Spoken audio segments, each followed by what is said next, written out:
혹시 오늘 육퇴하고 우리 아이 지금 원령 발달 좋다는 것들 싹 다 검색하고 계시진 않으세요? 휘황찬란한 전집부터 뭐 머리에 좋다는 교구, 해외에서 요즘 막 난리나게 인기 있다는 놀잇감까지 그 결제창 잠깐만 멈춰보세요. 오늘은 절대 복잡한 이야기가 아니에요. 하원하고 바로 당장 할 수 있는 것들이에요. 바다스킹이 집이에요. 사실 0에서 3세 우리 아이 뇌를 자라게 하는 가장 강력한 자극은 생각보다 비싼 곳에 있지 않을 수 있어요. 많은 뇌과학자들이 공통적으로 하는 얘기가 있습니다. 우리 아이 뇌 발달을 위해 가장 좋은 건 매일 햇빛을 보고 밖에서 몸을 움직이고 세상을 직접 만져보는 아주 평범한 일상 속에 숨어 있다고요. 여기서 우리 아이 뇌가 어떻게 달라지는지 딱 3가지만 기억해 주세요. 그리고 엄마 아빠는 그 옆에서 어떻게 반응해주면 좋은지 오늘 영상 하나로 쉽게 정리해 드릴게요. 영상 끝까지 보시면 아마 내가 뭘 더 해줘야 되지? 그런 불안보다 이 정도면 나도 오늘 할 수 있겠다. 분명 안심하실 수 있을 겁니다. 아마 이런 고민 한 번쯤 해보셨을 거예요. 아직 아이가 어린데 굳이 뭐 매일 밖에 나가야 하나? 놀이터는 위험한 것 같은데? 언니 오빠가 너무 많잖아. 집에서 책 많이 읽어주고 장난감으로 놀아주는 게 뇌 발달에는 더 좋은 거 아닌가? 근데 여러 뇌과학자, 전문가들이 제 생각과는 완전히 다른 이야기를 했어요. 수년간의 뇌과학 연구 결과 아이의 뇌는 가만히 앉아서 배우는 것보다 직접 보고, 듣고, 만지고, 움직이는 과정에서 훨씬 풍부하게 연결된다고 합니다. 첫 번째, 매일 햇빛을 보여주세요. 햇빛은 단순히 비타민 D 때문에 중요한 게 아닙니다. 전문가들은 햇빛이 세로토닌 분비와도 연결된다고 설명해요. 세로토닌은 안정감, 기분 조절, 동기 형성에 중요한 역할을 하는 신경 전달 물질입니다. 아이들이 충분한 자연광을 경험하면서 몸의 생체 리듬이 안정되고 수면에도 긍정적인 영향을 받을 수 있다고 해요. 낮에 잘 놀고 밤에 푹 자는 거, 사실 이것만으로 뇌 발달에는 엄청난 도움이 된다고 합니다. 그렇다고 멀리 갈 필요도 없어요. 아침에 커튼을 열면 햇빛이 들어왔네 말해주는 거, 그냥 동네 한 바퀴 도는 거, 아이 지금 킥보드 들고 나가보는 거예요. 놀이터 벤치에 앉아서 나무가 흔들리는 모습만 함께 보는 거, 이것만으로도 햇빛 쐬기는 충분합니다. 아이에게 햇빛을 쐬고 바깥에서 노는 거는 세상을 배우는 실험실입니다. 두 번째, 몸을 크게 움직이게 해주세요. 사실 아이에게 몸을 움직이는 경험이 중요한 이유는 단순히 키가 크고 건강해지기 위해서만은 아닙니다. 뇌는 몸을 쓰면서 발달합니다. 걷고, 뛰고, 오르고, 넘어지고, 다시 일어나는 과정 속에서 아이의 몸뿐만 아니라 뇌가 함께 배우고 있는 거죠. 특히 어린 시절 충분히 몸을 움직여본 아이들은 조금 어렵다고 바로 포기하기보다 한 번 더 시도해보는 경험을 자연스럽게 쌓게 된다고 합니다. 계단을 오르다 실패하고 다시 올라가 보고, 공을 차다가 놓치고 또 쫓아가 보고, 넘어졌다가도 다시 씩씩하게 일어나는 과정 속에서 우리 아이들은 몸으로 배우게 되는 거죠. 안 되면 다시 해보면 되는구나. 사실 우리가 흔히 말하는 끈기나 회복 탄력성도 어느 날 갑자기 생기는 게 아니라 이런 작은 경험들이 차곡차곡 쌓이면서 만들어지는 걸 수 있을 것 같아요. 실제로 해외에서도 어린 시절 충분히 몸을 움직이는 경험을 매우 중요하게 생각하잖아요. 운동 실력 때문이 아니라 도전하고 실패하고 다시 시도하는 경험 자체가 아이 성장에 중요한 밑바탕이 된다고 보기 때문입니다. 그래서 바깥놀이는 단순한 체력 활동이 아닙니다. 우리 아이의 뇌와 태도를 함께 키우는 시간인 거죠. 넘어져도 다시 일어나는 힘, 실패해도 다시 해보는 힘, 조금 힘들어도 포기하지 않는 힘.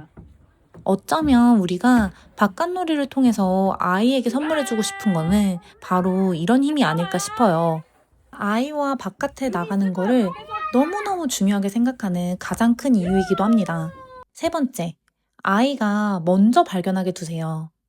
이 부분이 어쩌면 가장 중요할 수 있습니다. 많은 엄마 아빠가 바깥놀이를 하면서도 계속 아이를 이끌려고 해요. 이거 봐, 저거 봐, 어떻게 해봐, 저렇게 해봐, 이거 타볼까? 근데 아이의 뇌는 부모가 보여주는 것보다 스스로 발견한 것을 더 강하게 기억한다고 해요.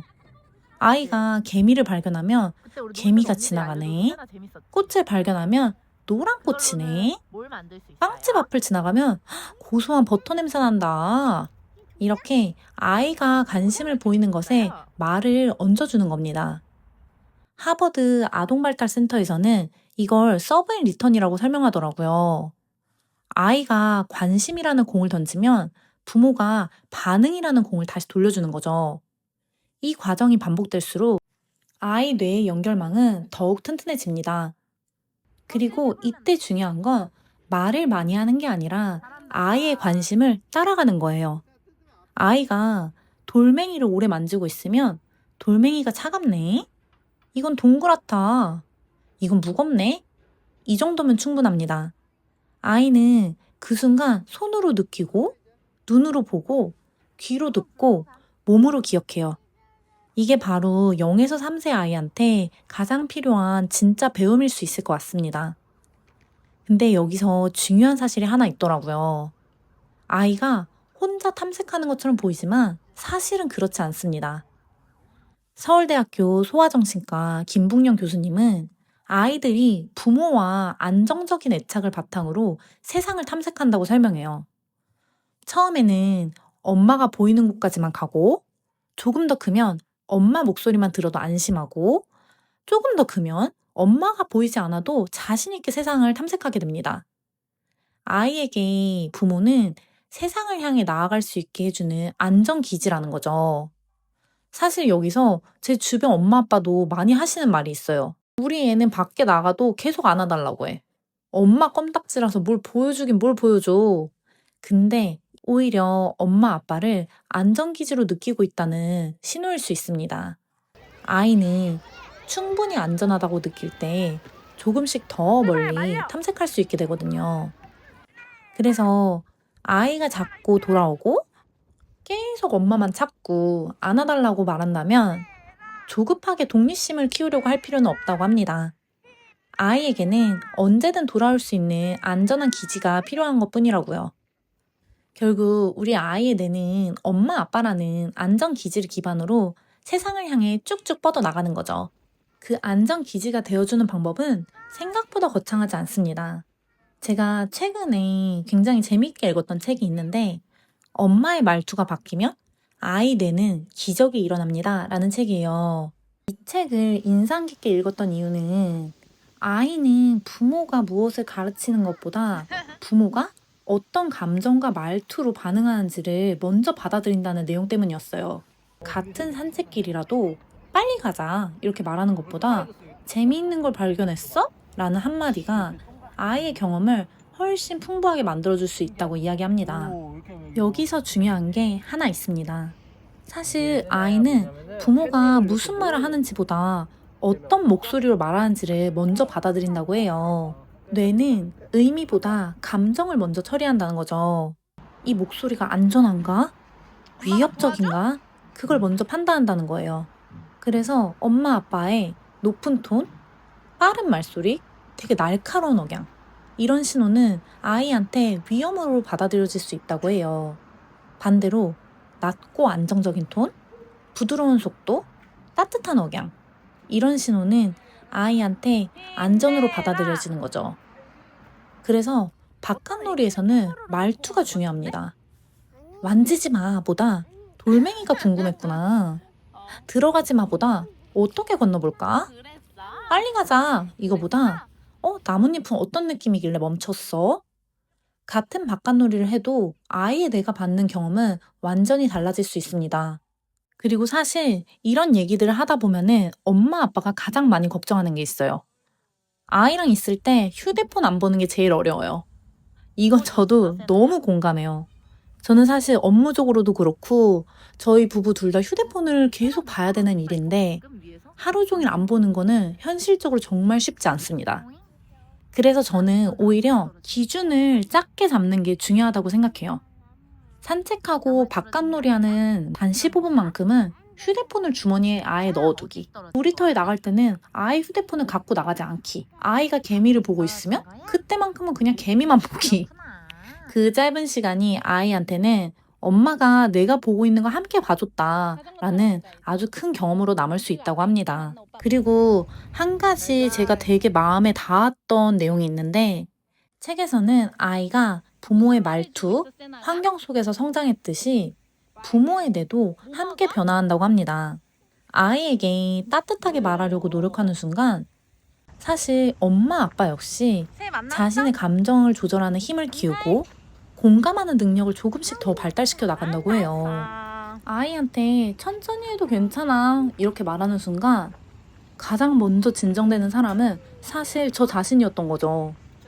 결국 육아는 아이만 성장하는 과정이 아니라 엄마 아빠도 함께 더 나은 사람으로 성장하는 과정인지도 모릅니다. 오늘 내용 정리해보면은 0에서 3세 아이 뇌발달을 돕는 엄마 아빠의 습관은 생각보다 거창하지 않아요.